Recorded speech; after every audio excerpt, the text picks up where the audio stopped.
피터 러크만 조직신학 제2부 예수 그리스도 198페이지. 그러나 구약 성경에서는 주 예수 그리스도께서 여호와 하나님으로 종종 언급된다.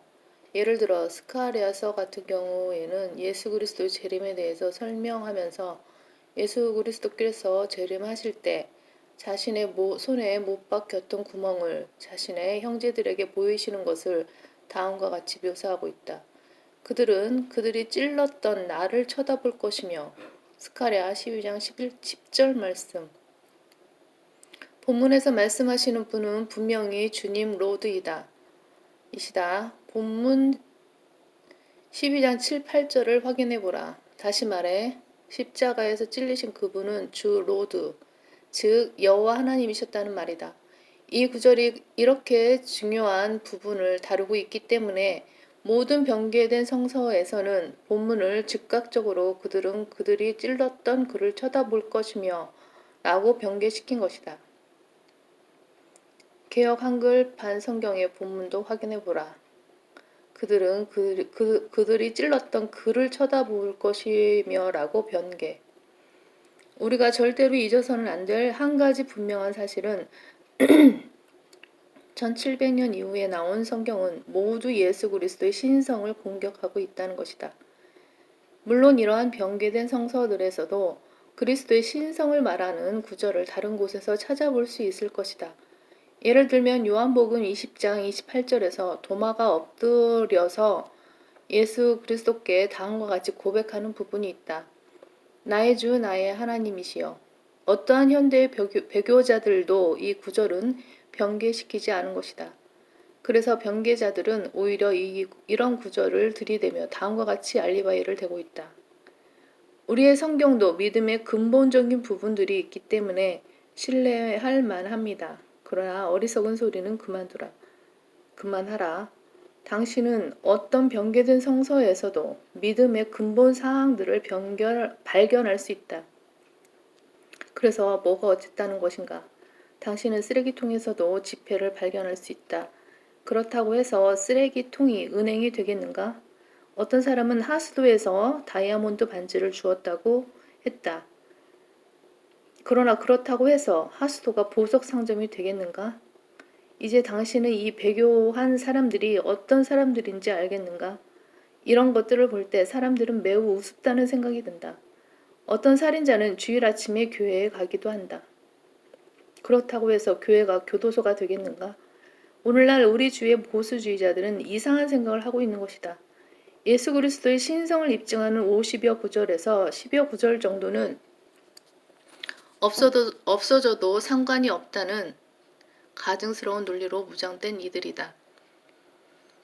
신학대학을 졸업한 당신들 배교한 보수주의자들은 변개된 성서에서도 믿음의 기본 사항들을 발견할 수 있기 때문에 성경으로서 받아들인다면 생각해보라. 그것보다 더 우스운 일이 어디 있겠는가.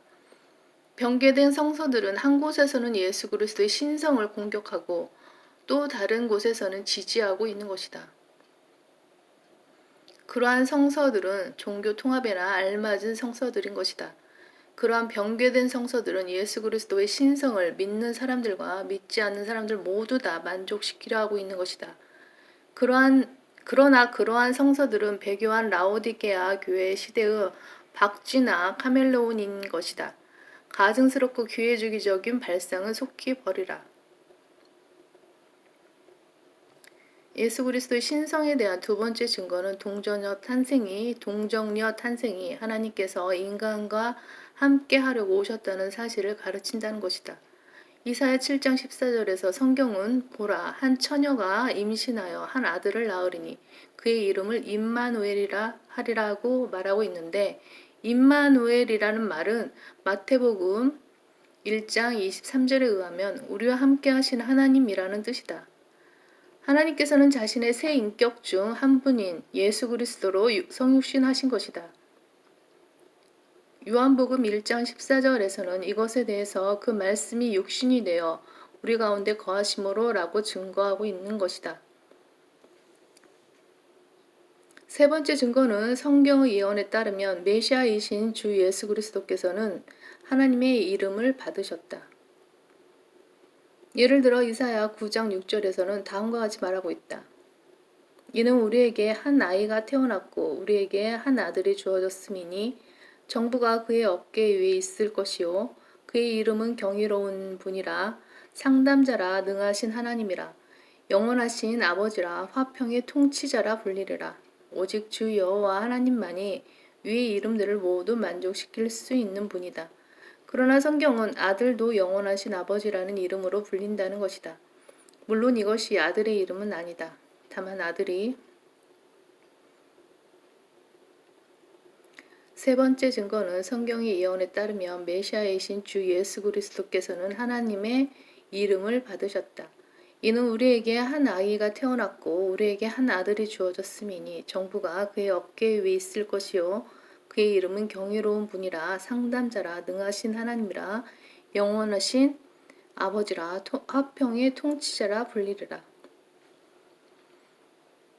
예수 그리스도의 신성에 대한 두 번째 증거는 동정녀 탄생이 하나님께서 인간과 함께 하려고 오셨다는 사실을 가르친다는 것이다. 보라 한 처녀가 임신하여 한 아들을 낳으리니 그의 이름을 임마누엘이라 하리라.